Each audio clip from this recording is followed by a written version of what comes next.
তুমি যে গেঞ্জিটা পরে আছো আমি ভাবছিলাম আমি এই গেঞ্জিটা পরবো, ভাগ্যিস পরি থ্যাংক নাই। গড। আমি মেন্টালি চিন্তা করছিলাম বিকজ টেকনিক্যালি আমাদের ক্লজেট অনেকটা সেম। সেম।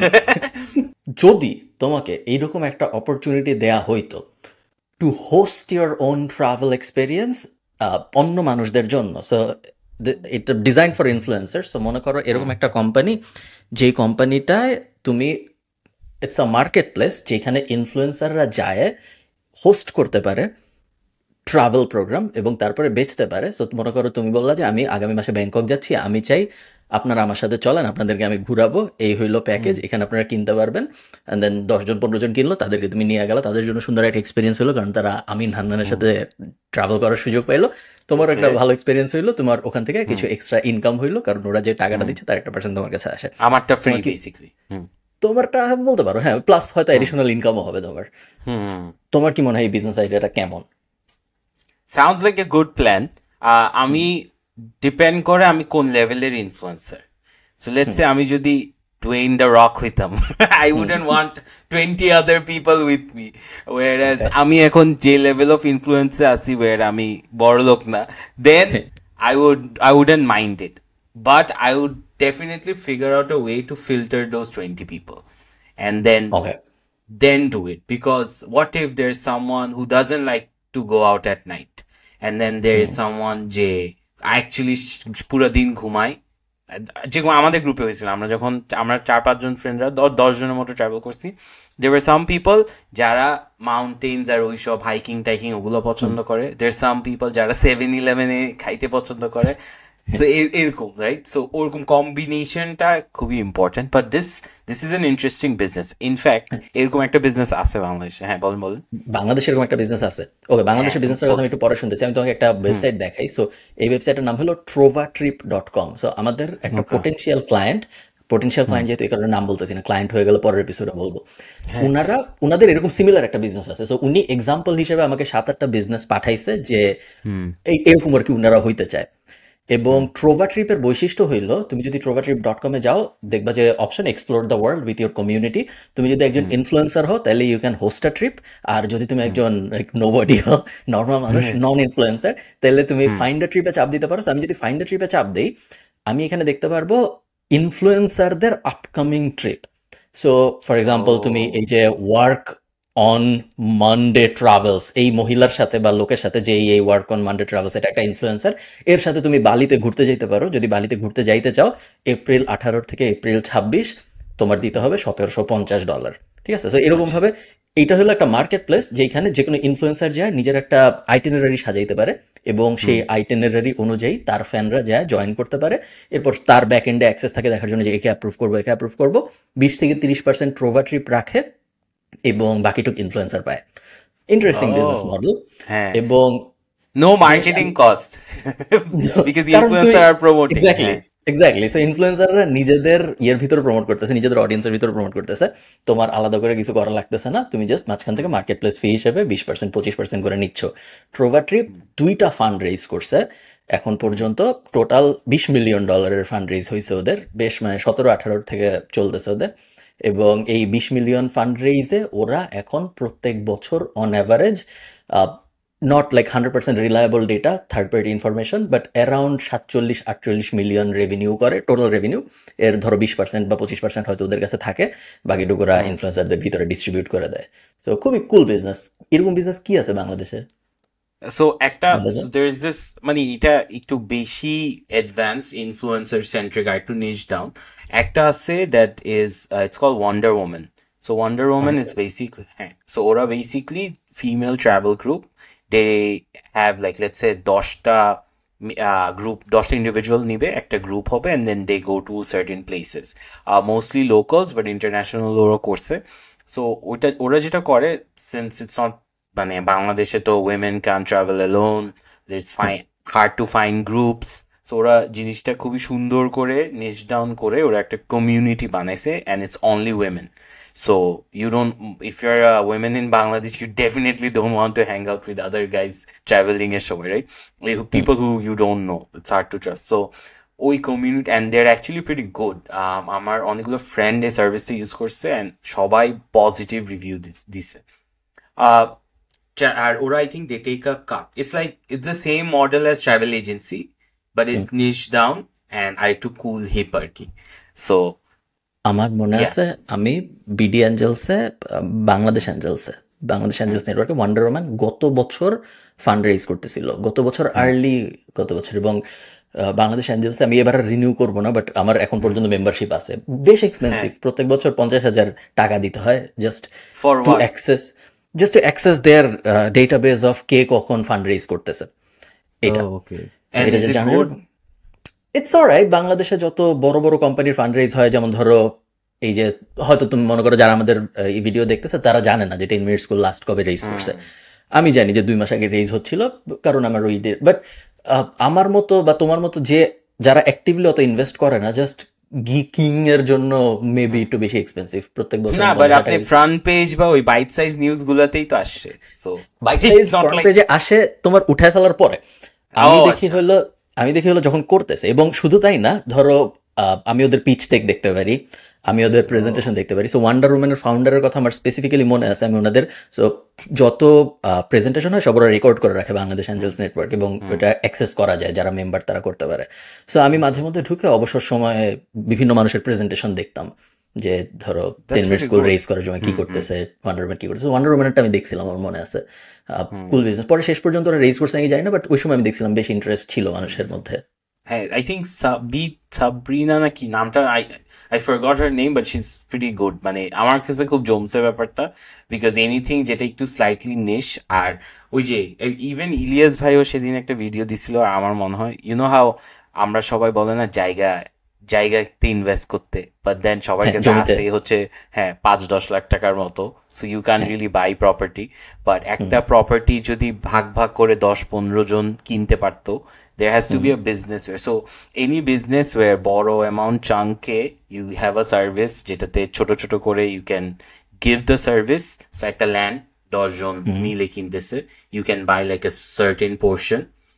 তাইলে I think it's a great business model. Similarly, even a traveling group you're actually, let's say এটা কাদের জন্য ইউজ হবে, hotels, right? Hotels গুলোর সাথে পার্টনারশিপ করে you can crack a good deal. All the bus flights you can crack. I think Gozan share trip or already Wonder Woman সাথে কাজ করে, right? So you have a lot of partnership opportunities when you do businesses like this, and I think it is solid. But এই influencer সেন্ট্রিকে আমাদের দেশে কি work করবে, আপনার কি মনে হয়?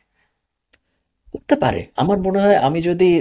আমি না, ধরো যে ট্রাভেল করতে চায়, ধরো কথার কথা নাদির, বাংলাদেশে খুব বেশি অনেক ট্রাভেল ইনফ্লুয়েন্সার আছে বলে আমার মনে হয় না, বাট ধরো নাদির ফর এক্সাম্পল, নাদির যদি বলে যে আমি থাইল্যান্ডে যাব আগামী মাসে, আপনারা যারা যাইতে চান এই হইলো পেজ, আপনারা আপনাদের ফি দেন এখান থেকে, এবং যদি কাস্টমারের এন্ড থেকে টাকা না নিয়ে আমি অন্য এন্ড থেকে নিতে পারি, ধরো ফ্লাইটে ডিসকাউন্ট বা ওখান থেকে কমিশন নিলাম, হোটেলের ওখান থেকে কমিশন নিলাম, ওই 3 জায়গা থেকে নিয়ে যদি একটা মডেল সাজানো না করার কোনো কারণ নেই। আমি শিওর অনেক মানুষ যাইতে যাবে, নট জাস্ট শুধু নাদিরের সাথে ঘোরার জন্য, বাট একজন এক্সপিরিয়েন্স মানুষ থাকলে। অনেক সময় আমি ট্রোভা ট্রিপে যেটা হইতে দেখছি সেটা হলো, অনেকে আছে যারা ওই এলাকার লোকাল। সো ফর এক্সাম্পল মনে করো আমি আইরিশ, আমি বাংলাদেশে ঘুরতে যেতে চাই, আমি ট্রোভা ট্রিপে যাই বাংলাদেশি একটা ইনফ্লুয়েন্সার খুঁজে বের করতে পারি যে বাংলাদেশের ভিতরেই ঘোরায়।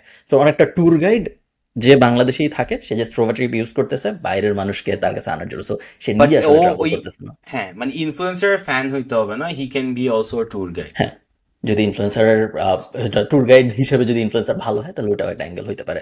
উইমেন সেন্ট্রিক ট্রাভেল গ্রুপ অনেকগুলো আছে এখন বাংলাদেশে। ওয়ান্ডার উম্যান মেবি প্রমিনেন্ট, সবচেয়ে লাইক ব্র্যান্ডেড, ওদের একটা ব্র্যান্ড আছে। বাট ফেসবুক গ্রুপে এরকম মেয়েরা ঘুরতেছে, এরকম অনেকগুলো ফেসবুক গ্রুপ আছে আমি দেখছি। হ্যাঁ, আরেকটা আছে সিমিলার, যেটার ব্যাপারে আমি জানি, আই থিঙ্ক ফাউন্ডারটাকে আমি চিনি, ইটস কল ফোরিং এর দল। হ্যাঁ, সো আমি আপনাকে লিঙ্কটা দিয়ে দিছি। They have around 40K members. So ওরা নাকি they also have, I think, a few hotels. I don't know if that information is public, but ওদের বিজনেসটা হচ্ছে they travel, they have a community, they do these trips, and then ওদের hotels they have personal hotels, অনেকগুলো হোটেলের সাথে partnership আছে, and same business model, but এটা is open for all, gender neutral আর কি ব্যাপারটা। So it's like 33,000 Facebook members, and they're pretty active. এই travel groups গুলোর একটা কি এলিমেন্ট হচ্ছে, you sort of have that relief যে ওরাই আপনাকে ডিরেকশনস গুলো দিবে, ওরাই জানবে, they know what the best food is, local কি। আমি থাইল্যান্ডে যখন গেছি, আমরা হচ্ছে গেছি, ওই ফিফি আইল্যান্ডে গেছি, রাইট? সো ওখান থেকে আমাদেরকে অনেক জায়গায় নিয়ে গেছে, and so we took this package, I think per person 1500 baht ছিল, হ্যাঁ 1500 বাতে আপনাকে শিপে করে কয়েকটা জায়গায় নিয়ে যাবে, কয়েকটা আইল্যান্ড ঘুরাবে, স্নর্কলিং করাবে, বেস্ট এক্সপিরিয়েন্স। সো একই সার্ভিস কিন্তু সবাই, হ্যাঁ 5টা কোম্পানি একই সার্ভিস, অনলি ডিফারেন্সেস যে আপনাকে যে ট্যুর গাইডটা ওর এনার্জিতে। সো একদিকে আমি দেখছি আমার ট্যুর গাইড খুবই চিল্ড, মানে হাসাহাসি করছে, জোক মারতেছে, apparently he wanted to be like a funny guy, comedian type. আরেকজন হচ্ছে খুবই cranky, he hates his job, same amount, সবকিছু সেম, একই জিনিস, বাদর দেখাচ্ছে, স্নর্কলিং করছে, সবাই সেম জিনিস করছে, বাট সার্ভিসটা ডিফারেন্ট। সো ওখানে ওই সার্ভিসটা কিন্তু এই বাঙালিরাই নিছে, ইন্ডিয়ানরাই নিছে, শ্রীলঙ্কান বিদেশিও ছিল, বাট ওখানে কেন নিছি আমরা, কারণ I have this feeling যে এটা যদি, এই এক্সপিরিয়েন্সটা যদি না করি, হ্যাঁ কার উপর যদি রিলাই না করি, rather than relying on my friends, তাহলে তো আমি অ্যাকচুয়াল থাইল্যান্ডের এক্সপিরিয়েন্স, আইল্যান্ড এক্সপিরিয়েন্স গুলো পাবো না। সো আই থিঙ্ক এই ট্যুর গাইডের অ্যাঙ্গেলটা is only, it usually works because for people who are very paranoid about মানে ট্রাভেলিং, বিকজ অনেক আবার ট্রাভেল, আপনি কি লাইক এরকম গ্রুপসে ট্রাভেল করেন বা do you want to just go solo? আমি গ্রুপে খুব একটা ট্রাভেল করি না, বাট আমি ট্যুর গাইড নিছি কয়েক জায়গায়। মেইনলি যেসব জায়গায় ট্যুর গাইড নিছি সেই সব জায়গায় সেই মার্কেটগুলো একটু আনঅর্গানাইজড। তো ধরো কথার কথা ইজিপ্টে যদি তুমি ট্যুর গাইড না নাও, তাহলে কোন জিনিসের দাম যে আসলে 1 টাকা ভার্সেস কোন জিনিসের দাম 500 টাকা বোঝা। ট্যুর গাইডও স্ক্যাম করতেছে, বাট একটু কম লাইক ট্যুর গাইড এক্স্যাক্টলি ওই একটু কম স্ক্যামড হচ্ছে আমি যদি ট্যুর গাইডের সাথে যাই ভার্সেস আমি যদি রেগুলার যাওয়ার চেষ্টা করি। মরক্কো সেম, সামনে মরক্কো যাবো, এই সিমিলার কাহিনী হবে আমি জানি। বাট ধরো এখন তুমি সুইজারল্যান্ডে যাচ্ছ, সুইজারল্যান্ডে তুমি চাইলেও ট্যুর গাইড খুঁজে পাবা না, কেউ ওখানে ট্যুর গাইডের চাকরি করার জন্য কেউ ওখানে বসা নাই, তুমি চাইলেও সম্ভব না এখানে ট্যুর গাইড পাওয়া। বাংলাদেশ আই থিঙ্ক ওইরকম আনঅর্গানাইজ মার্কেট, ট্যুর গাইডদের জন্য হয়তো অপরচুনিটি একটু বেশি। যদি বাংলাদেশের মানুষ ঘুরতে আসতে চায়, হয়তো বাংলাদেশের ইন্টারন্যাশনাল ট্যুরিজম মার্কেট অত বড় না। লাস্ট 4 বছরে তুমি দেখছো, আমি শিওর যে আমাদের মানুষজন পাগলের মতো ঘুরতেছে। বাংলাদেশের মানুষজন ইনিশিয়ালি ছিল যে যখনই 3 দিনের বন্ধ, তখন কক্সবাজারে রুম পাওয়া যায় না, সেন্ট মার্টিনে রুম পাওয়া যায় না, সাজেকে রুম পাওয়া যায় না, এরকম। এখন দেখা গেছে যে ওই যে বাংলাদেশিরা তোমার মতো ব্যাংকক যে ভিড় করতেছে, বাংলাদেশিরা ইন্দোনেশিয়া যায় কেন? It's sort of similar prices, বুঝছেন, if you compare the experience. So আপনি মানে let's do the math, হ্যাঁ আপনি কক্সেস যাবেন, ঢাকা থেকে কক্সেস ফ্লাইট আই থিঙ্ক 6000 টাকা হবে, 6000 টাকা, 6000 12,000, আমি একটু চেক করে নিই, নাহলে আবার পরে ইনফরমেশন হবে, বাট লেটস এজিউম 6000 টাকা। হ্যাঁ থাইল্যান্ড যাইতে আপনার কত টাকা লাগবে ফ্লাইট এখান থেকে? 20,000 হয়তো, 20,000, হ্যাঁ আমি মনে হয়, হ্যাঁ 20,000 টাকাই গেছিলাম আমি, 20,000 টাকা। জামটা কিন্তু বেশি না ইন টার্মস অফ, এখানে কিন্তু ওয়ান ওয়ে বলতেছি, ওয়ান ওয়ে হিসাব করছে। সো 6,000 টাকা হচ্ছে আপনার কক্সেস, 20,000 হচ্ছে টাকাটা কত ডিফারেন্স? 15,000 টাকার ডিফারেন্স। আচ্ছা এটা হচ্ছে ওয়ান মানে very expensive expense. Second expense কি? ভিসা করতে আপনার কত টাকা লাগবে? আমি থাইল্যান্ডের ভিসা করতে আই থিঙ্ক আমার মনে নাই 10,000 টাকার মতো গেছে মনে হয়, আমি আই ডোন্ট রিমেম্বার এরকম। So if you do the math, এখন ডিফারেন্সটা কত? 30,000 টাকা ম্যাক্স, রাইট? ম্যাক্স থাকা, রুম টুম কিন্তু same, you can find really cheap hotels, বেশি ডিফারেন্স না। সো 30,000 টাকার ডিফারেন্সে the experience that you get is completely like miles apart. You have different stuff to do. আপনি ওখানে আইল্যান্ড হপিং এ যাইতে পারবেন, স্নর্কলিং আছে, if you're someone যে party করতে পছন্দ করে, আপনি পার্টি করতে পারবেন।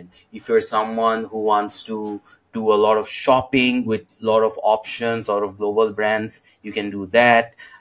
আপনি ওখানে community is more welcoming compared to the locals, right? So এখন someone who has money, 20-30,000 টাকার ডিফারেন্সের জন্য they would rather go there than doing the same stuff Cox's বা এরকম জায়গায়। So কেন করবেন না? Makes sense. Plus বিদেশ, প্লাস বিদেশ গেছি বলতে পারবো।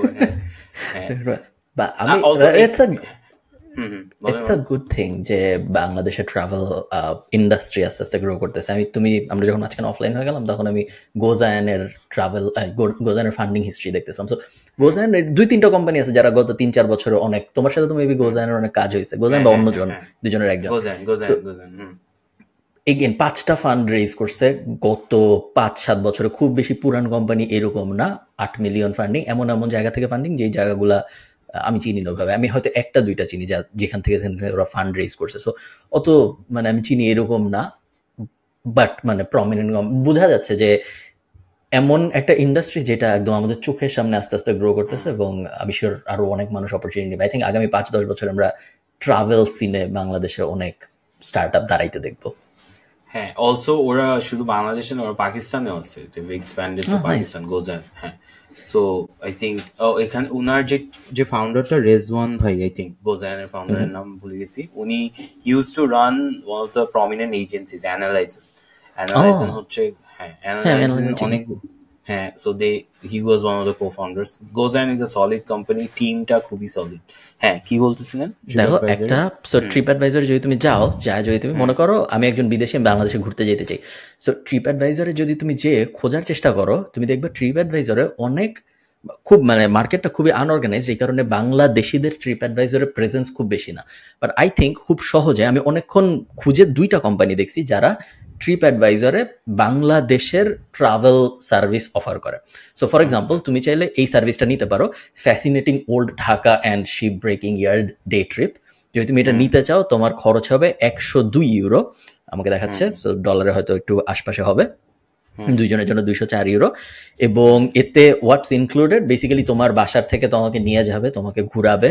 তুমি ফার্স্টে এই যে বাইতুল মোকাররম মসজিদ দেখবা, এরপর আহসান মঞ্জিল দেখবা, এরপর আমেরিকান চার্চ দেখবা, সদরঘাট দেখবা, তারপর এই যে এই মসজিদটা দেখবা, তারপর লালবাগ ফোর্ট দেখবা, স্টার মসজিদ দেখবা, কার্জন হল দেখবা, তারপর ঢাকেশ্বরী মন্দির দেখবা। ড্রিঙ্ক বা এরকম কিছু ইনক্লুডেড না, এবং এই জিনিস পুরোটা একদিনের একটা আইটেনারি, এবং এই একদিনের জন্য তোমার খরচ হবে 102। ইন্টারেস্টিং বিজনেস মডেল, 102 ইউরো আর কি। সো 10-15 হাজার টাকা, 15 হাজার টাকা হয়তো। এবং এই একটা কোম্পানি তাবু ট্যুর, এরাই মোটামুটি ডমিনেট করতেছে বাংলাদেশ থেকে ট্রিপ অ্যাডভাইজার। অন্য কোনো এরকম কোম্পানি ট্রিপ অ্যাডভাইজারে নাই, এবং ওদেরও 2টা সার্ভিস, মানে 2টা প্যাকেজ। তো ওদের একটা আছে full day Sonargaon old capital and island trip, আর আরেকটা আছে old Dhaka and ship breaking yard day trip. I think যে কেউ চাইলে তার 3 বন্ধু মিলে একটা ট্রিপ অ্যাডভাইজার প্যাকেজ খুলতে কিন্তু কিছু লাগে না, যে কেউ খুলতে পারে। তো মোটামুটি একটা আইটিনারি সাজায় এরকম 2-3টা প্যাকেজ লঞ্চ করে আই থিঙ্ক ট্রিপ অ্যাডভাইজারের ভিতরে কেউ একজন তার ট্যুরিজম বিজনেস দাঁড় করাতে পারে, ডমিনেট করতে পারবে। অলসো লিস্টটা আইটিনারিতে দেখে আমরা স্কুলে আমাদেরকে কিন্তু এইসব জায়গায় নিয়ে যাইতো। সো ফর 15,000 টাকা this is a very solid deal. First time আমরা তো এখন এগুলা রাস্তার জ্যামের সময় দেখি, বাট ফর বিদেশি this is like a solid bill. আমার এক আইরিশ ফ্রেন্ড আছে, জন নাম, ও প্রতি বছর ও কবে জানি অনেক আগে একবার দেখছে যে ঈদের সময় ট্রেনের উপরে বসে মানুষ ঢাকার থেকে কোথায় জানি যাচ্ছে, এরকম একটা নিউজ। তো এর পরের থেকে ও হইলো এটা এক্সপিরিয়েন্স করতে চায় যে আমি ট্রেনের ছাদে বসে যাব। এটা হইলো না বলেন ওকে মানা করেন, আমরা টিকিট না পাইলে মানুষ এগুলা করে। তো এই টাইপ জিনিসপত্র আই থিঙ্ক যে কারো পক্ষে একটা অ্যাডভেঞ্চার স্পোর্ট হিসেবে ট্রিপ অ্যাডভাইজার বাংলাদেশে not a joke, I think actually possible যে আপনারা বাংলাদেশে আসলে 200 ইউরো, তার বদলে আপনাদেরকে আমরা ট্রেনের ছাদে করে ঢাকার থেকে ফরিদপুর নিয়ে যাব, আবার ফেরত নিয়ে আসবো। বলার মতো পিরামিডের উপরে যেরকম লাভ দেয় মানুষ, solid business model. And usually ট্রেনের উপর যারা ট্রাভেল করে ওরা টাকা দেয় না, zero cost. I think it's a solid model.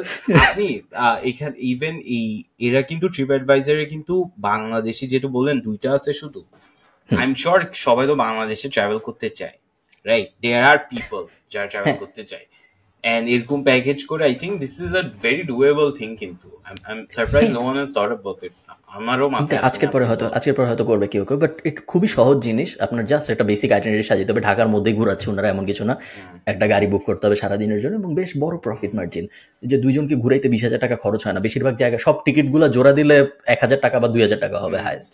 একটা গাড়ি ভাড়া করলে পুরো দিন 3,000 টাকা ম্যাক্স। সো খুবই ইন্টারেস্টিং। জাস্ট মেবি ট্রাফিক একটু কম, মানে ইনবাউন্ড খুব বেশি মানুষ যেহেতু বাংলাদেশে ঘুরতে চায় না, সো ওইটা একটা সমস্যা যে অনেক ইন্টারেস্ট আসবে না, বাট যা আসবে কম্পিটিশনও খুব কম, দুইটা কোম্পানি, ট্রিপ অ্যাডভাইজার এবং ট্রিপ অ্যাডভাইজার মতো আরও কয়েকটা আছে, সো Booking.com এর সিমিলার জিনিস করা যায়, আরও কয়েকটা কোম্পানি আছে যেসব জায়গায় এরকম প্যাকেজ খোলা যায়, প্রত্যেকটা আই থিঙ্ক বেশ বেশ কুল ইন্টারেস্টিং বিজনেস অলসো আইডিয়া হইতে কোনো পারে।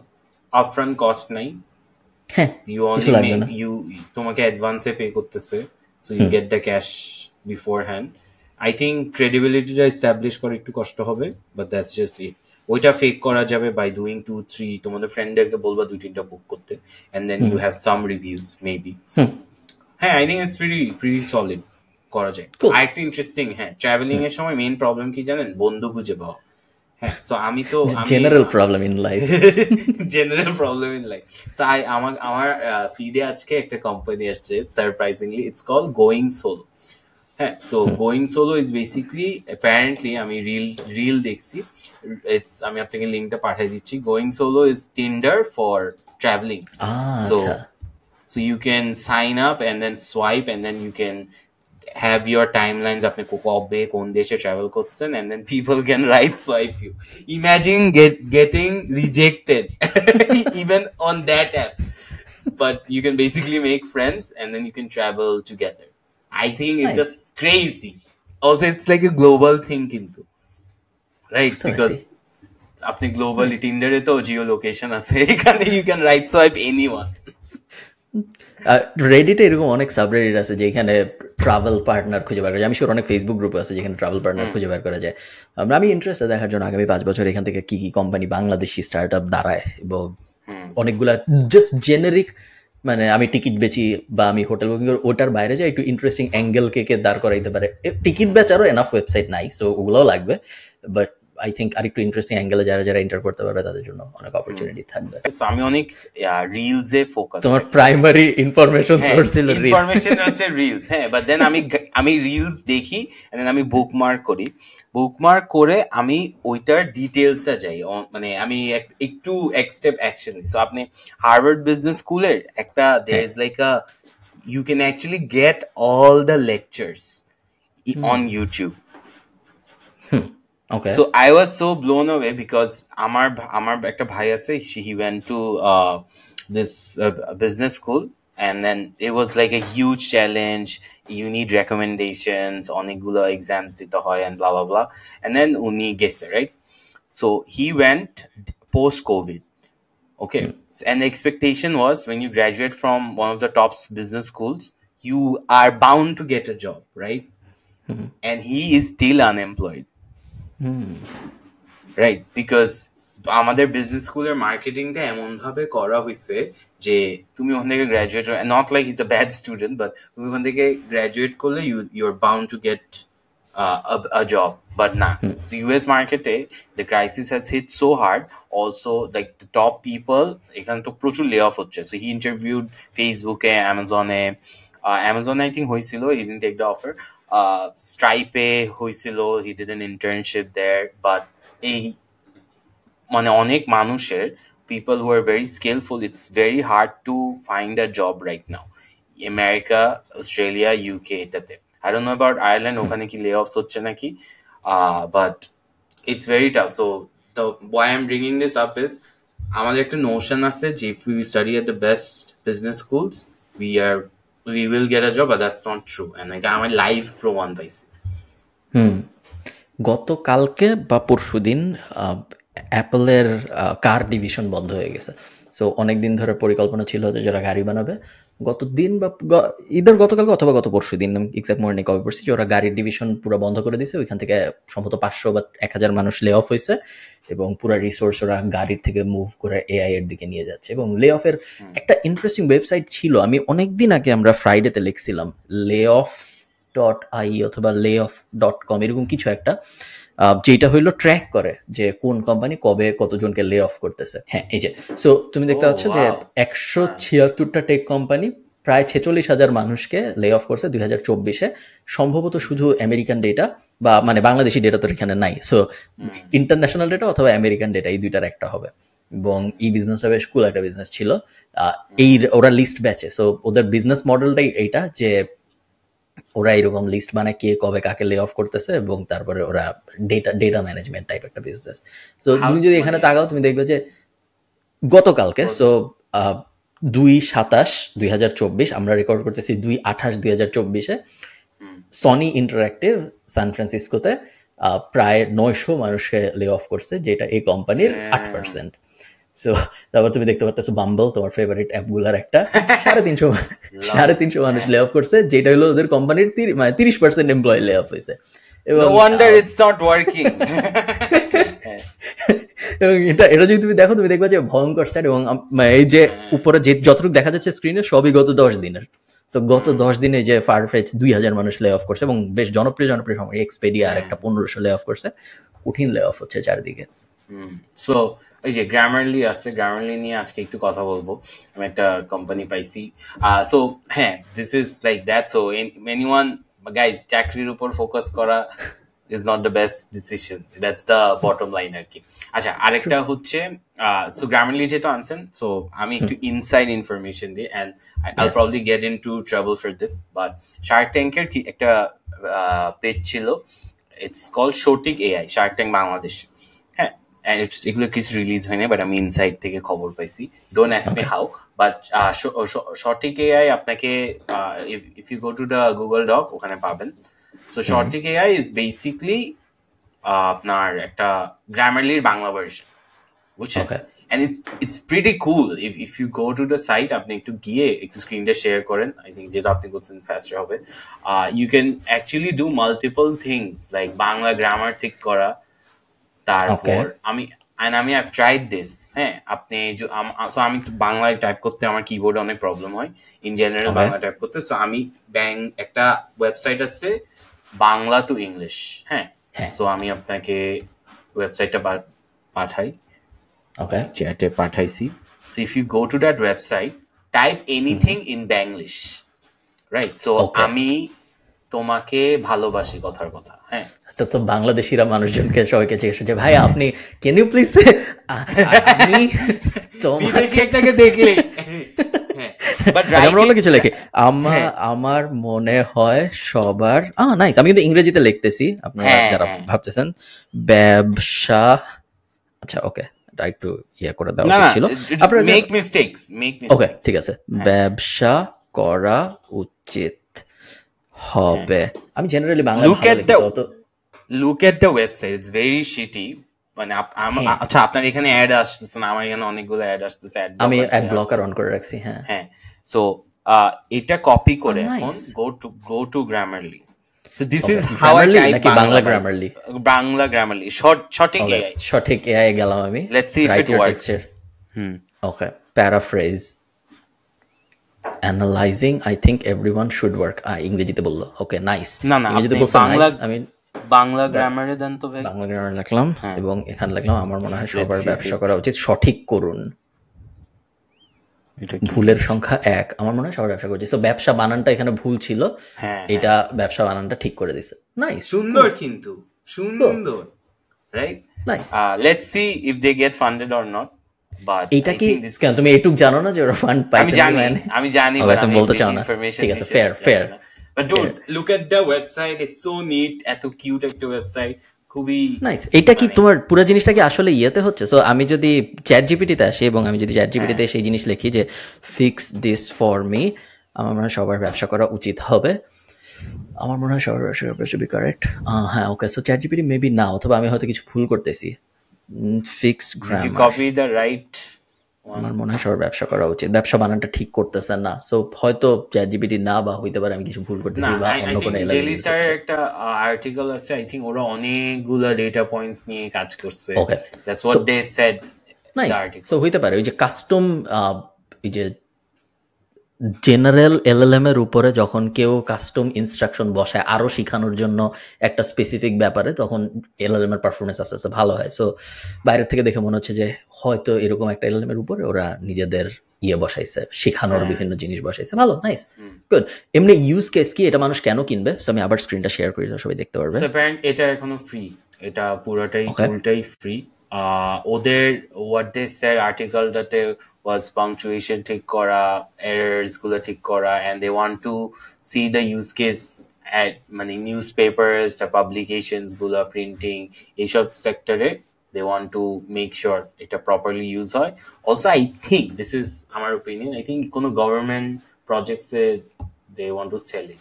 That should be the goal idea, because nice, that's where the সুন্দর big নাম। money Cool. is. ক্রিয়েটিভ নামে একটা ইয়ে আছে, ওখানে সম্ভবত ক্রিয়েটিভ রাইটিং টাইটিং করা যায়। না, নাইস নাইস টু, জানতাম না এটার কথা। Good find, well done, right? যারাই বানাইছেন, যারা বানিয়েছেন আমাদের সাথে যোগাযোগ করেন কমেন্টে, আমরা হ্যাঁ, পরের thumbs এপিসোড up দিব। আপনাদের ডেকে আলাপ আলোচনা করবো কিভাবে বানাইছেন, আমাদের শিখায়েন। Okay nice. তুমি কি জানি একটা বলতে গেছিলাম, ও হ্যাঁ, একটা ওয়েবসাইট আছে তুমি ইউজ করছো না, copy.ai, অনেক ইউজ করছো? হ্যাঁ হ্যাঁ হ্যাঁ হ্যাঁ হ্যাঁ, সো আপনি দিছিলেন copy.ai এর বাংলা ভার্সন হইল এটা, তাই না? সো আমরা যদি copy.ai, বেসিক্যালি copy.ai ইংলিশে এই সিমিলার জিনিস করে। সো আপনার যদি ব্লগ পোস্ট লেখার দরকার, এই লেখার দরকার হলে মোটামুটি আপনার যাই লেখার দরকার, অ্যাড কপি থেকে শুরু করে যা বেসিক্যালি রিটেন ফর্মে লেখা দরকার, আপনি copy.ai ওটা লিখতে পারেন।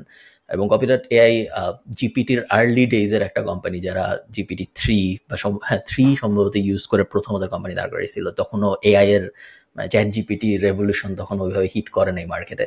তো শুরুর দিকে ওরা দাঁড় করায় বেশ ভালো ফান্ডিং রেজ করছিল। কুল, একদম একটা মজার জিনিস দেখে। আমি তুমি কিছু বলতা? না না, আমি আপনাকে জিজ্ঞেস করতাম যে ডু ইউ থিঙ্ক লাইক এইসব যে copy.ai এগুলো সব কিন্তু প্রাইসিং আছে একটা, রাইট? ডু ইউ থিঙ্ক বাংলাদেশে there is a market for selling এইসব services at a price? Maybe. আমি বাংলাদেশে একটা ফেসবুক পেজ আছে যারা চ্যাট জিপিটির সাবস্ক্রিপশনই বেচে এবং অনেক মানুষ কিনে। আমার সাথে কথা হয়েছিল, আমার এই মুহূর্তে নামটা মনে পড়তেছে না। ওরা জাস্ট চ্যাট জিপিটি বেচে, যাদের ইউএসডি কার্ড নেই তারা যাতে বাংলাদেশি টাকায় চ্যাট জিপিটি কিনতে পারে, এবং অনেক নাকি বিক্রি হয়। সো অনেক নাকি মানুষের ইন্টারেস্ট আছে। ওইটা কিন্তু different you are using this as a, মানে ওটা তো আপনি ধরেন গুগল, ইউটিউব প্রিমিয়ামও সেল হয় না, নেটফ্লিক্স এর সাবস্ক্রিপশন, ক্রেজি বিজনেস মডেল আমার মতে, বিকজ মান্থলি রিকারিং রেভিনিউ আছে। But for a service like this copy.ai এর মতো কিছু কি কিনবে?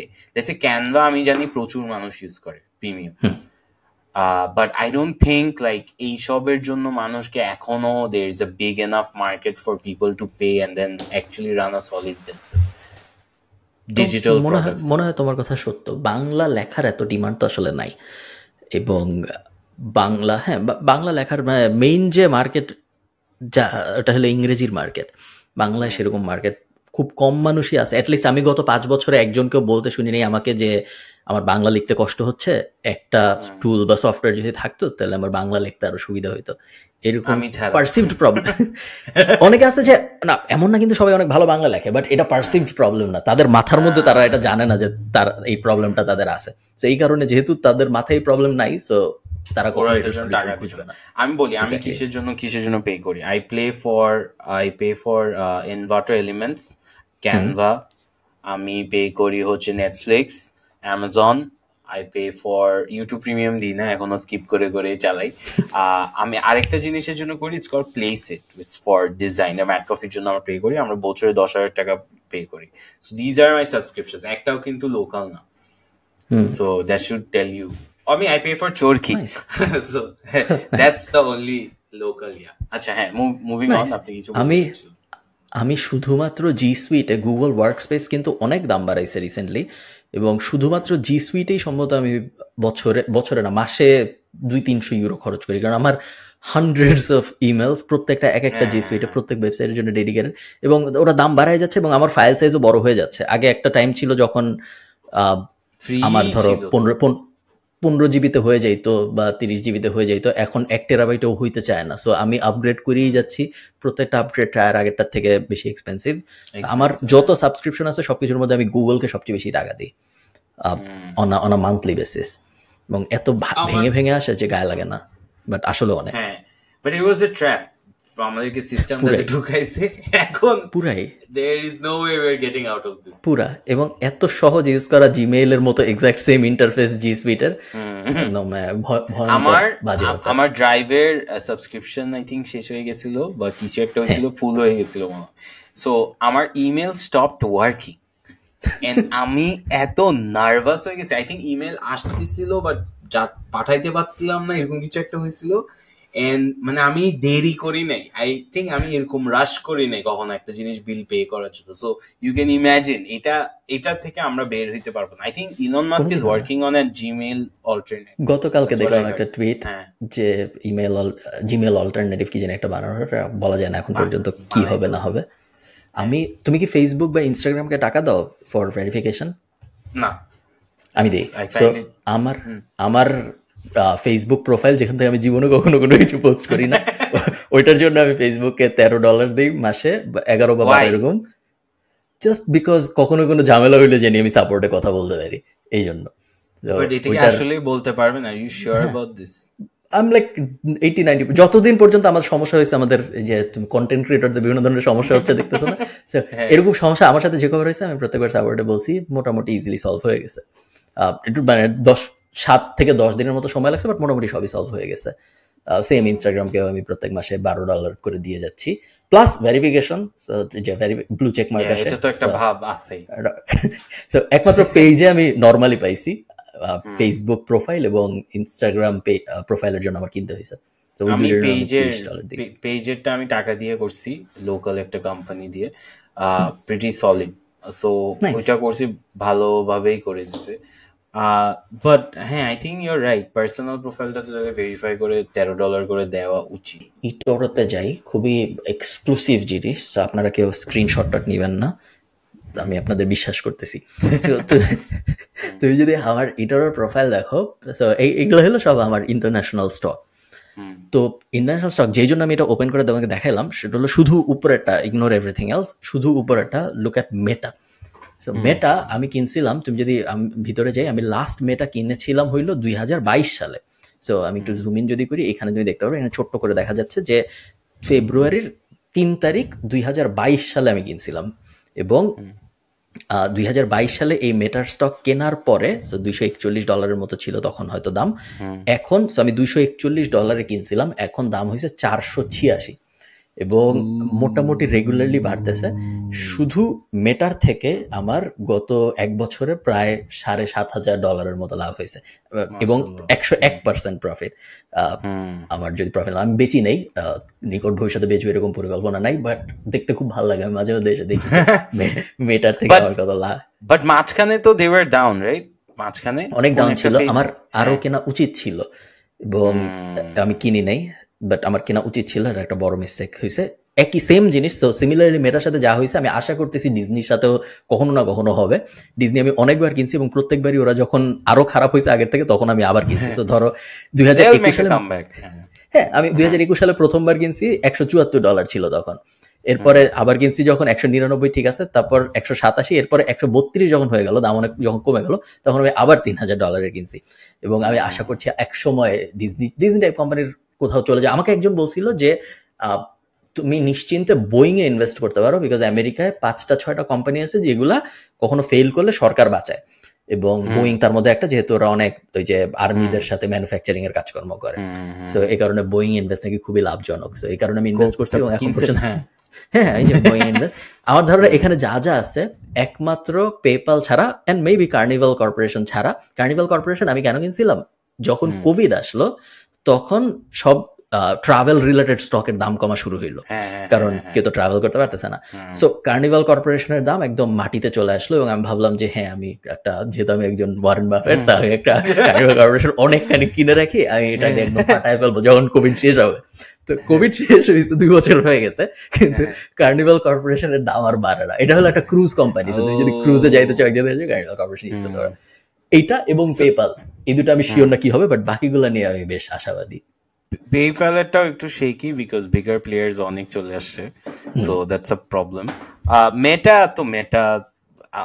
আপহিল, বাট আমাকে এটা বলেন যে why did they go back to make Bing successful again, because মাঝখানে তো অনেক কাহিনী হয়েছিল, এরপরে জাম্পটা কিসে আসছে?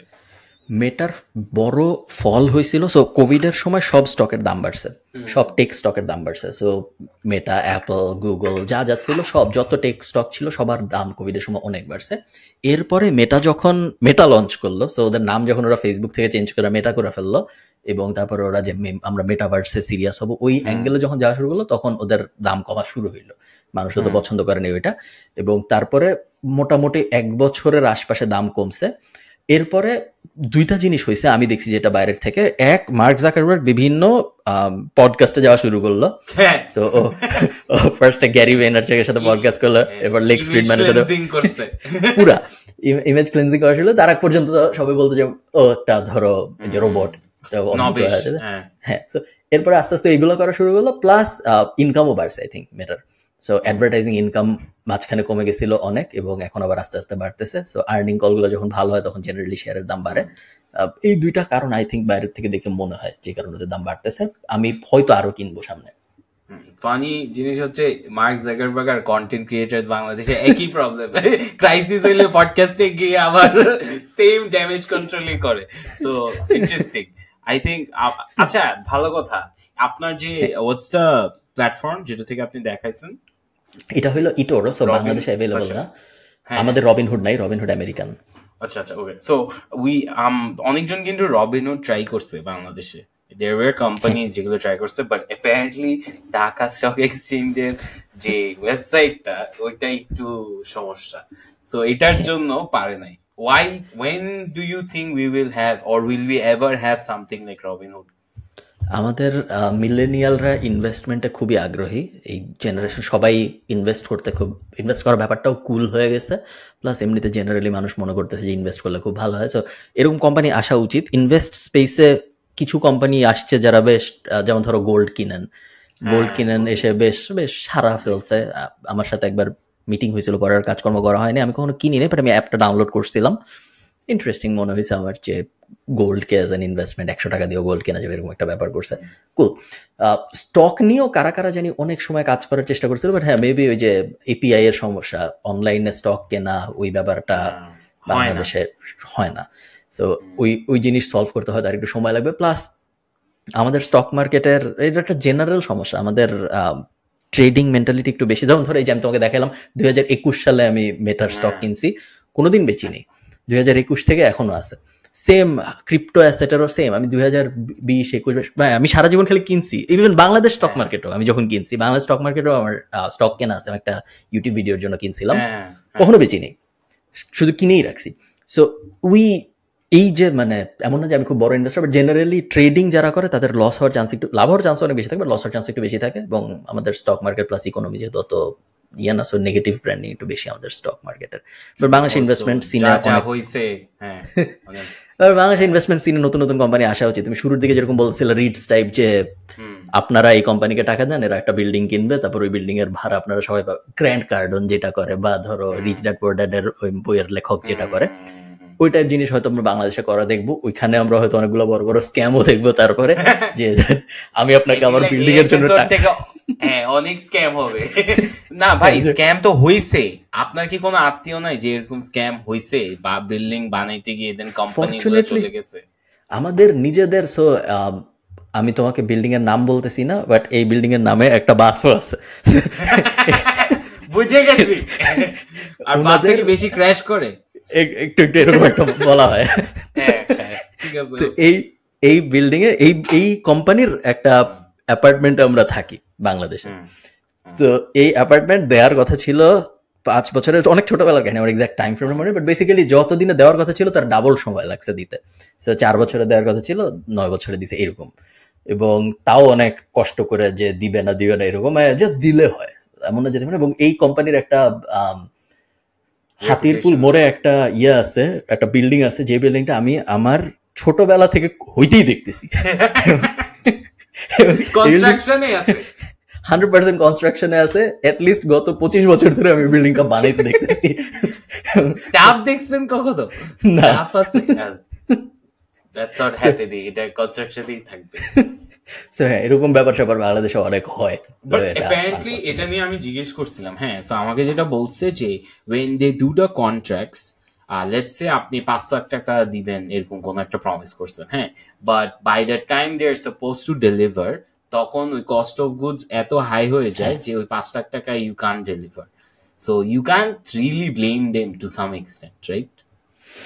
মেবি, বাট তারপরে আবার এটা আপনার, আপনি যেহেতু ব্যবসা করতেছেন, সো আপনার হিসাব নিকাশের মধ্যে আপনি তো গত 5 বছর ইন্টারেস্টও পাইছেন না আমাদের কাছ থেকে যখন টাকা নিছেন, সো ওই ইন্টারেস্টের টাকা ওটার উপর বসবে, আপনারও তো হিসাব নিকাশ করে ফেলা উচিত ছিল। প্রফিট তো ডেফিনেটলি আছে, অনেক প্রফিটেবল আছে, তো প্রফিট একটু কম করে। Real estate huge huge huge opportunity, publicly বলা যাবে না, বাট আমি তোমাকে পডকাস্টের পরে বলবো। মানে রিয়েল এস্টেট নিয়ে আমার এবং সোলাইমান সুখনের একটা খুব কমন পয়েন্ট, জানি তোমাকে বলছিলাম আমি। হ্যাঁ বলছিলাম। নাইস। একটা স্টার্টআপ যেটা আই থিঙ্ক বাংলাদেশে ফাড়াই দিবে, সো এটা একটা হচ্ছে what's the website call, I think Scholly. আমি আপনাকে লিংকটা Scholly is basically they have a very simple solution. ওরা সব স্কলারশিপ এক জায়গায় রাখে, so you sign up as a student. So আপনি ধরেন এখন আপনি খালিদ ফারহান, আপনি হচ্ছে BBA স্টুডেন্ট, আপনি গ্রেডস এত, this is your aspiration, blah blah blah blah blah. You sign up and then they will filter out all the scholarships that you can get based on your requirement. And first they used to charge, tarpor they got acquired by this big company. And ora Shark Tank this was one of the biggest episodes. আমার মনে আছে আমি live দেখছিলাম। এটাতে কি হয়, they didn't even listen to the pitch. Halfway he got an offer. So it was like a huge controversy on কিছু হয়েছিল, but main point is বাংলাদেশে কিন্তু স্টুডেন্টসরা স্কলারশিপস নিয়ে অনেক স্ট্রাগল করে because of the lack of access to information. আমরা ওই mentors তারপরে এইসব IDB-তেই যাই। It's a huge line, huge process. So if someone can figure out a way to solve this problem, I think it'll be very interesting. What's your thought? হ্যাঁ, কুল idea. এখন পর্যন্ত আমাদের education higher study model যেটা, সেটা হলো অনেকে আস্তে আস্তে ছোটোখাটোভাবে ডিসরাপ্ট করার চেষ্টা করতেছে, বাট বলার মতো কিছু না। ধরো আমরা ছোটোখাটো কিছু এডুকেশনের ভিতরে এই হায়ার এডুকেশন টপিকে কিছু ইনফ্লুয়েন্সার আস্তে আস্তে হচ্ছে, যারা প্রায় মাইনরলি ধরো 5 জন 10 জন 20 জন করে আস্তে আস্তে নেওয়ার চেষ্টা করছে। খারাপ না, বাট খুব ছোট এখনো মার্কেট। পুরো ইন্ডাস্ট্রিটা যেভাবে কাজ করে, আমি যতটুকু জানি সেটা হইলো একটা ইউনিভার্সিটির, সো মনে করো আমি ঠিক করলাম খালিদ ফারহান এডুকেশনাল কনসালটেন্সি শুরু করবো, আমি কলাবাগানে অফিস দিব একটা মেন্টরসের পাশে। তো অফিস দিলাম, আমি অফিস দেওয়ার পরে আমার ফার্স্ট কাজ যেটা হবে সেটা হইলো আমি ফার্স্টে মনাশ ইউনিভার্সিটির কাছে যাবো। সাইন আপ ওদের এরকম একটা প্ল্যাটফর্ম আছে ফর লাইক যারা এরকম ইয়া কোম্পানি গুলো এডুকেশন প্ল্যাটফর্ম।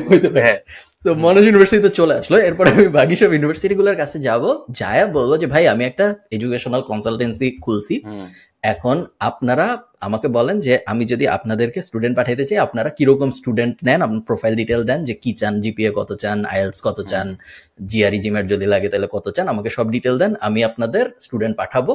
যদি আপনারা ওই স্টুডেন্টকে নেন তাহলে আমরা কত দিবেন বলেন। সো ধরো ম্যাকওয়্যার ইউনিভার্সিটি বলবে যে প্রত্যেক সাইন আপে আমরা যদি একটা স্টুডেন্ট নেই, ওই স্টুডেন্ট যদি আমাদের সাথে এফিলিয়েট ডিল অনেকটা, সো ওই স্টুডেন্ট আমাদের $30,000 দিবে, আমি তার মধ্যে থেকে আপনাকে $3,500 দিব। এইটা হইলো মেইন সোর্স অফ ইনকাম এই মেন্টরস টাইপ কোম্পানিগুলার। এবং এই কারণেই ওরা শুধু ওই ইউনিভার্সিটিগুলোর সাথেই কাজ করে যারা ওদেরকে অ্যাফিলিয়েট কমিশন দেয় এক, এবং ওরা স্টুডেন্টদেরকে সবসময় ওই ইউনিভার্সিটিগুলোতে যাইতে বেশি পুশ করে যেগুলো সবচেয়ে বেশি অ্যাফিলিয়েট কমিশন দেয়। সো তোমার অ্যাজ আ স্টুডেন্ট হয়তো ম্যাকওয়্যার তোমার জন্য ভালো হইতো, কিন্তু মনাশ যেহেতু 25% দিবে, তোমার মনে হয় যে আপনি তো মনাশে যান, আপনি যান, এখানে কোনো সমস্যা নেই, এটা কোনো ব্যাপার না। তো এটা হলো ফার্স্ট অ্যাঙ্গেল। আর সাইড বিজনেস তো আছেই, ধরো আইএলস কোচিং, তারপরে ফর্ম সাজায় দেওয়া, ভিসা, সলিড বিজনেস, কিন্তু খুবই ভালো। অলসো আপনার থেকে কিন্তু স্টুডেন্টদের থেকে কিন্তু they are not taking any money, ওরা ইভেন অ্যাপ্লিকেশন প্রসেসরও টাকা নেয় না, মনে এরকম কিছু একটা এত উঠবে যে ওদের মানে গায়ে লাগে না, টিউশন ফি তো অনেক। হ্যাঁ, বাট যেটা আপনি বললেন যে হাইয়েস্ট কমিশন দিচ্ছে ওইটার জন্যই ওরা পুশ করতেছে। So there has to be like there is a middle ground, right? আমি একটা ছেলেকে জানি, I'm sure আপনিও ওর ব্যাপারে শুনছেন, where what he does is he constructs emails, এরকম জিনিসপাতি বলে দেয় যে এই সব ইউনিভার্সিটিতে তুমি যদি এভাবে ইমেল লেখো, there is a chance of applying to and getting a scholarship. I forgot the guy's name, but he's solid. আমার ভালো লাগছে খুব। So I think there is a model here where someone has to just get all the data, put it on a site, Banglafy it, and then there is a business model here. হ্যাঁ, I agree. এমন একটা website থাকা উচিত বাংলাদেশে যেখানে আমি আমার third ইয়ারে ইউনিভার্সিটির যাব, যদি আমি মাস্টার্স করতে চাই আর ব্যাচেলর করতে চাই তার আগে, যাই আমি আমার ইমেল দিব, আমার ফোন নাম্বার দিব, আমার পুরো প্রোফাইল আপলোড করবো, এরপর ও আমাকে ইমেল পাঠায় বলবে যে এই 30টা জায়গায় আমার মনে হয় আপনার অ্যাপ্লাই করলে আপনার হাইয়েস্ট চান্স অফ যে গেটিং অ্যাকসেপ্টেড, এবং আপনি যদি নিজে করতে চান এই 30 জায়গা করেন, অথবা আপনি আমাকে যদি এখানে এত টাকা দেন তাহলে আমি 30 জায়গায় করে আপনাকে 25 দিনের মধ্যে দিচ্ছি আপডেট। Easy business. সো না করার কোনো কারণ নেই কারো। Also, guys, let us know in the comment section তোমাদের কি মনে হয় about the business model, কি কি loopholes আছে। আমরা এখন হয়তো randomly আমরা কিন্তু brainstorm করছি, ins and outs দেখতেছি না, so let us know. And also if you guys are actually doing any of these businesses বা আপনি start করতে চান একটা certain point এর পর, you can reach out to us and we'll help you and figure out a way to work together, maybe, right? We will maybe. Maybe. Most cases in no. But please আমাকে email করেন না আপনারা। too many emails. আচ্ছা, email ওকে, চাই না। হ্যাঁ, moving on. আপনার কিছু আছে? আমার হ্যাঁ, সো তুমি কি জানো ম্যাকেনজি স্কটকে? না। তুমি কি জানো ম্যাকেনজি বেজোসকে? ম্যাকেনজি বেজোস কে? বেজোস? ম্যাকেনজি না, ওটা তো জেফ বেজোস।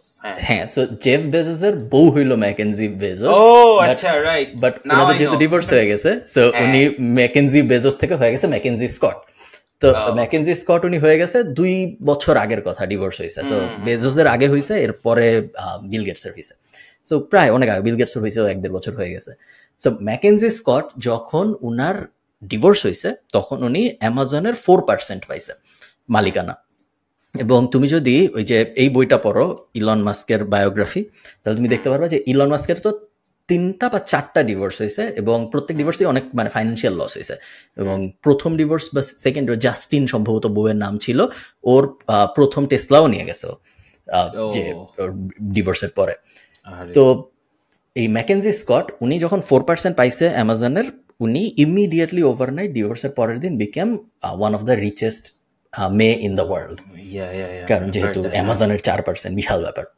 তখন সবাই অনেক যে মেয়ে যাত্রাই খারাপ, মেয়ে যাত্রার তো আসলে এটা খুবই গোল্ড ডিগার, এরকম করা উচিত হয় নাই, খুবই খারাপ হয়েছে।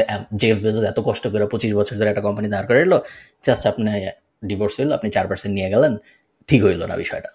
তো তারপর উনি তেমন কিছু বলে নাই কখনো পাবলিকলি, বাট হঠাৎ করে রিসেন্ট সময়ে জানা গেল যে উনি আসলে উনার যে বিশাল সম্পত্তি, ওই সম্পত্তির কিছুই মোটামুটি রাখে নাই, সবই ভয়ঙ্কর ভাবে ডোনেট করছে। এবং এই যে ডোনেট করছে এটাও উনি বলে নাই শুরুতে, এটা বিভিন্ন উনি যাদের ডোনেট করছে, নন প্রফিট অর্গানাইজেশনরা যেহেতু রেগুলার অডিটের মধ্যে দিয়ে যায় যে আমি আমার যে টাকা ডোনেট করছি এই টাকা আমি কি করছি, তো ওরা অনেক ওপেন ফাইলিং করে, ওদের ওয়েবসাইটে দিয়ে দেয় যে আমাদের এতজন টাকা দিছিল, এই টাকা আমরা এই করছি ওই করছি। এরপরে জানা গেল যে উনি বিলিয়ন বিলিয়ন টাকা গত 2 বছরে ডোনেট করছে। এবং এরপরে যে এই ইনফরমেশন যখন পাবলিক হয়ে গেছে, যখন সবাই উনাকে পছন্দ করা শুরু করলো যে না উনি আসলে অনেক ভালো, আমরা ওনাকে ভুল ভাবছিলাম, উনি আসলে এরকম না, ভালো মহিলা, তখন উনি যেটা করছে উনি নিজে একটা ওয়েবসাইট বানাইছে। ওয়েবসাইটের নাম হইলো ইল্ড গিভিং। সেটা দেখে তোমাকে যে ওয়েবসাইট বলছে যে এখন থেকে তাহলে আমি সবাই জানাই আমি কোথায় কত টাকা ডোনেট করতেছি, যেহেতু এটা সবাই জানাই দেয়। এরপরে এই যে এস্টাবলিশড বাই ম্যাকেনজি স্কট, এটা হলো ওয়েবসাইটটা ইল্ড গিভিং। এবং এই ওয়েবসাইটটা যদি তুমি ঘাটো, এই ওয়েবসাইটের ভিতরে উনি কবে কোথায় কত টাকা ডোনেট করছে এর পুরা ডিটেইল উনি দিয়ে দেয়। সো খুবই ইন্টারেস্টিং, এবং ডোনেশনকে ওনারা গিফট বলে। সো যদি তুমি এই যে গিফট এই কলামটায় আসো এবং তুমি দেখো যে ভয়ঙ্কর ভয়ঙ্কর অ্যামাউন্ট। সো 2023-এ উনি যে চাইল্ড লার্নিং সেন্টারে $2 মিলিয়ন দিছে। এবং তারপরে এভাবে তুমি যাইতে থাকো, বেশ বেশ মানে কোনো হিসাব নেই, মেজরিটি চান্স। তো আমি ন্যাচারালি মানুষ যেটা করবে সেটা, যেহেতু ওয়েবসাইট খুব সুন্দর, আমি জিওগ্রাফিতে গেছি, জিওগ্রাফিতে যাওয়ার পরে তুমি সার্চ ফর লোকেশন দিতে পারবা। আমি বাংলাদেশ দিছি দেখার জন্য যে উনি বাংলাদেশে কত টাকা ডোনেট করছে। সো বাংলাদেশে 4টা কোম্পানিতে উনি এখন পর্যন্ত ডোনেট করছে। একটা হলো international centre for diarrhoea disease, ICDDRB, যে সায়েন্স ল্যাবের অফিস আছে, এইটাই উনি সম্ভবত $20 মিলিয়ন দিছে। একক দশক শতক সহস্র অযুত লক্ষ নিযুত কোটি, হ্যাঁ। সো $20 মিলিয়ন দিছে। এরপর উনি ব্র্যাকে দিছে 25, এবং ডিজিটাল এম্পাওয়ারমেন্ট ফাউন্ডেশনে কত দিছে বলে নাই, disclosure delayed for benefit of recipient, আর সাজিদা ফাউন্ডেশনে 1 মিলিয়ন সম্ভবত বা 10 সাজিদা ফাউন্ডেশনে 1 মিলিয়ন দিছে। ফানিলি এনাফ সাজিদা ফাউন্ডেশনে আমাকে কমেডির জন্য ডাকছে, এন্ড আই থিংক এখান থেকে তুমি অল্প কিছু টাকার জন্য হয় নাই শোটা, সো এইটা যদি জানতাম আমি বলতাম, বাট হ্যাঁ গো অন, সরি। হ্যাঁ, এই খুবই কুল। এবং সাজিদা ফাউন্ডেশন কিন্তু এখন স্টার্টআপে ইনভেস্ট করে, প্রিটি বিগ। ওরা ওদের এই চ্যারিটেবল সাইডটাই এখন আর নাই, ওরা শিখোতে ইনভেস্ট করছে, শিখোই সবচেয়ে বড় আমি যতদূর জানি, বাট আরো ছোটখাটো ইনভেস্টমেন্ট আছে আমি শিওর ওদের। এবং এই জিনিস আমার কাছে খুব ইন্টারেস্টিং লাগছে যে উনি নিজেই একটা ওয়েবসাইট পরে খুলে এবং উনি পাবলিকলি জিনিসটা দেখাচ্ছে, খুবই কুল একটা ওয়েবসাইট। এবং এই ওয়েবসাইট আমি ওদের অনেকক্ষণ ঘাটছি দেখার জন্য যে উনি আসলে কোথায় কোথায় কত টাকা ইনভেস্ট করে, এগুলা কারা কারা। এবং তুমি সাজিদা ফাউন্ডেশনের কথা বললো, আমি সাজিদা ফাউন্ডেশনের একটা ইন্টারেস্টিং জিনিস দেখাই তোমাকে, এটাও এই ওয়েবসাইটের, বাংলাদেশ। এই ওয়েবসাইটে সাজিদা ফাউন্ডেশনের ইউআরএলটা ভুল দেওয়া, আমি লাস্ট যখন দেখছি, সো এখনো ঠিক আছে নাকি আমি জানি না। সো সাজিদা ফাউন্ডেশনে যদি আমি ক্লিক করি, এটা যদি আমি ক্লিক করি শেয়ার দিস ট্যাব, এইটা আসলে সাজিদা ফাউন্ডেশনের ইউআরএল না, সাজিদা ফাউন্ডেশন .org ওদের না, এটা হলো ওদের অ্যাকচুয়াল ওয়েবসাইট হলো sajida.org। এটা খুবই মানে ডিটেইলড নার্ডিং হয়ে যাচ্ছে, এটা আপনাদের কারো জানা কোনো লাভ নাই যে সাজিদা ফাউন্ডেশনের ডোমেইন কি না, বাট হ্যাঁ but what if like there is something here, মানে exactly I am now confused, but who knows. So actual website হলো sajida.org, উনার লিংকটা যায় sajidafoundation.org এ। এটা আমার কাছে বেশ interesting. What if we just opened revealed a secret, ভাই? What if like চিন্তা করো আমি একজনের $10 মিলিয়ন দিছি, ওনার নামটা ওনার ইউআরএলটা আমি আমার ওয়েবসাইটে ঠিকমতো দেই নাই, কি পরিমাণ টাকা আমার থাকতে no পারে। shit's given, হ্যাঁ crazy. Also একটা ইন্টারেস্টিং জিনিস আমার যেটা লাগছে, এটা যদি উনি ফার্স্ট থেকে করতো, হ্যাঁ বিফোর লাইক একদম মানে এটা তো উনি সিক্রেটলি করছে দেন রিভিল করছে, রাইট? ও ফার্স্ট থেকে বললে কিন্তু ব্যাপারটা অত কুল হইতো না, because then you are just showing off. But now that there is a story, এটা কিন্তু খুবই স্মার্ট, খুবই হইতে পারে হয়তো ডিজাইনড, উনি হয়তো এভাবে প্ল্যান করছিল যে এটার পরে এটা হবে, ওটার পরে এটা হবে, ডিজাইন হোক বা ন্যাচারাল সলিড সুন্দর লাগছে 100%। ওকে বলো কি আছে তোমার ওখানে? Okay, আমরা আরেকটা টপিক তোমার কাছ থেকে বলো, এরপর আমরা শেষ করি, বাকি টপিকগুলো আমরা পরের এপিসোডের জন্য রেখে দেই। আমার একটা রিয়েলাইজেশন হয়েছে, হ্যাঁ মানে আমি বাকি কোম্পানিজ গুলো নিয়ে পরে ডিসকাস করব। আমার একটা কঠিন রিয়েলাইজেশন হয়েছে। আমি 7 বছর ধরে ব্যবসা করছি, হ্যাঁ, এন্ড সারা জীবন পড়ে আসছি যে রিকারিং রেভিনিউ, নন রিকারিং রেভিনিউ, খুবই সিম্পল একটা টার্ম, বিবিএ পড়ছি, সব পড়ছি, বাট আমি নিজের ব্যবসায় কখনো এটা দেখি নাই। And the power of recurring revenues. আমি তো Mad Coffee basically the clothing line চালাই, and then we have a B2B wing, right?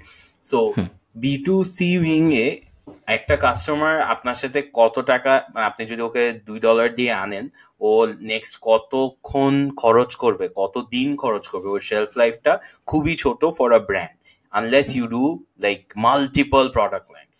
Whereas if you do B2B and you acquire a customer, ও আপনার সাথে যত সেল করবে, যে ভলিউমে sell করবে, এটা অনেক বিশাল। সো আমরা যখন বিশাল ফ্যাক্টরি রান করতেছি, even with the course and everything, recurring revenue আমাদের থেকে কাস্টমার কি করে, টি শার্টস নেয়, তারপরে প্রিন্টস নেয়, দেন ওরা নিজেরা বিজনেস করে বানাচ্ছে, রাইট? আমি দেখছি ম্যাড কফিতে selling products is much difficult because you have to constantly innovate and then do things, whereas Vishal is a very boring business, খুবই খ্যাত একটা ব্যবসা, হোলসেল ব্যবসা, ফ্যাক্টরি ব্যবসা, but it has recurring revenue.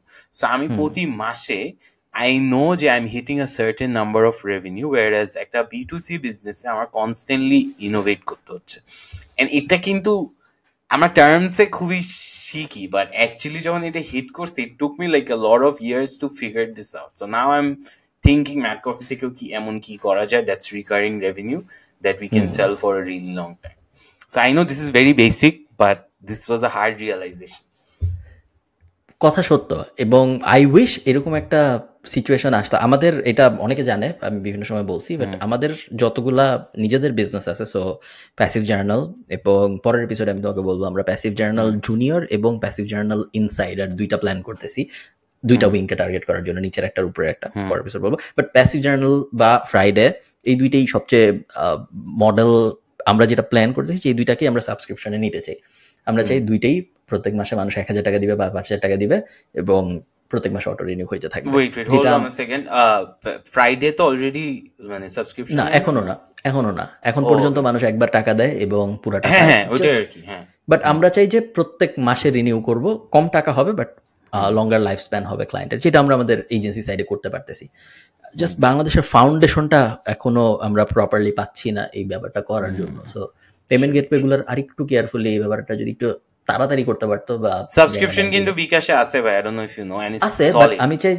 আমি চাই সাবস্ক্রিপশনটা আরেকটু, সো এক হইলো আমার ইউনিভার্সাল সাবস্ক্রিপশন দরকার, সো সবাই সবভাবে, সো শুধু বিকাশ দিয়ে না, আপনি ইএমআই দিয়ে করলেও সাবস্ক্রিপশন নিতে পারবেন, আপনি ক্রেডিট কার্ড দিয়ে পাবেন, ডেবিট কার্ড দিয়ে পাবেন, এমএক্স দিয়ে পাবেন, বিকাশ, নগদ, ডাচ বাংলা, হাবিজাবি যা আছে সবকিছু, যেভাবে আমরা এখন পেমেন্ট নেই, এটা একটা। আর আরেকটা হইলো সাবস্ক্রিপশনের আমি নিজে যেটা করি সেটা হইলো, ধরো আমি যখন একটা ফ্লাইটে উঠবো, ধরো এপ্রিলে আমি একটা ফ্লাইটে উঠবো, আমি তার ঠিক 15 দিন আগে স্পটিফাই এর সাবস্ক্রিপশন নেই, প্রথম 28 দিন ফ্রি থাকে, আমি 29 নম্বর দিনে দিয়ে করে দিই, ক্যান্সেল করে দিই। আসলে হ্যাঁ, আমার স্পটিফাই আমার লাগে না ফ্লাইট ছাড়া কোথাও, কারণ you out of all people doing this is crazy. আমার অনেক সাবস্ক্রিপশন আছে, আজাইরা সাবস্ক্রিপশন আছে, বাট স্পটিফাই নাই। স্পটিফাই আমি প্রত্যেক 29 দিনের দেখা যায়। ইভেন আমি অডিবলের সাথেও সিমিলার জিনিস করছি। তো অডিবল তুমি নিলা, তারপর 3 মাসের জন্য ফ্রি পাওয়া যায় সম্ভবত, বা একবার টাকা দিলে 3 মাসের জন্য, এরকম একটা প্ল্যান ছিল। আমি একটা বই শুনছি প্লেনে, তারপর শেষ, আর কখনো শোনা হয় না। সো আই থিঙ্ক এই প্রবলেমটা বাংলাদেশ অনেক বেশি হবে যখন আমরা সাবস্ক্রিপশনে যাবো। আমরা দেখবো প্রত্যেকে 1 মাস পরে রিনিউ করতেছে না, 2 মাস পরে রিনিউ করতেছে না। তো ওই প্রবলেমগুলো কিভাবে ট্যাকেল করা যায়, এটা নিকট ভবিষ্যতে যখন সাবস্ক্রিপশন দুনিয়ায় চলে আসবে আমরা তখন এটা ফিগার আউট করতে হবে। Exciting Times. Yes, alright. Now also Okay, cool.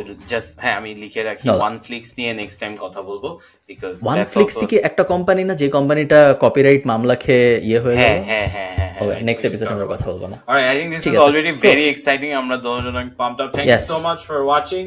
Subscribe, like, bye bye.